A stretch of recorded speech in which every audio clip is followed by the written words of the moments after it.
ஒரு காலத்தில் கோயிலுக்கு போனால் பாட மாட்டேன், ஜெபிக்க மாட்டேன், துதிக்க மாட்டேன், ஆராதிக்க மாட்டேன், எதுவுமே செய்கிறதில்ல. என் பாட்டு எழும்புவேன், கொஞ்சம் நேரம் சும்மா அனுப்பேன், அதுக்கு பிறகு எழும்பி வருவேன். நான் எதுவுமே செய்யலை. ஆனால் இப்போ நான் மௌனமாக இல்லை. ஒரு காலத்தில் என் குடும்பம் ஆண்டவர் ஆராதிக்கலை, மௌனமாக தான் இருந்தது. ஆண்டவரேன்னு கூப்பிட்றதில்லை, ஜெபிக்கிறதில்லை, பாடுறதில்லை, துதிக்கிறதில்லை. நான் மௌனமாக இருந்த ஒரு காலம் இருந்துச்சு. ஆனால் இப்போ நான் ஆலயத்தில் மௌனமாய் இல்லை, ஆண்டவருடைய காரியத்தில் மௌனமா இல்லை, ஜெபத்தில் மௌனமா இல்லை. எத்தனை பேர் இந்த வார்த்தை ஆமான்னு சொல்றவங்க மட்டும் ஒரு ஆமேன்னு சொல்லுங்க.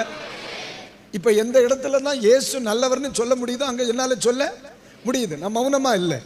நீ ஆராதனைக்கு வான்னு என்னால் ஒருத்தனுக்காவது ஒரு வாரத்தில் சொல்ல முடியுது. இப்போ நான் மௌனமா இல்லை. இதெல்லாம் நமக்கு வேண்டாம், ஆண்டவருக்காக வாழணும்னு இப்போ என்னால் சொல்ல முடியுது. ஒரு காலத்தில் நான் மௌனமா இருந்தேன். ஆண்டவர் சொல்லுகிறார், இங்கே பைபிள் சங்கீதக்காரன் சொல்ல, நான் மௌனமா இல்லை, நான் கூப்பிடுகிறேன், நீங்க எனக்கு மௌனமா இருக்காதீங்க.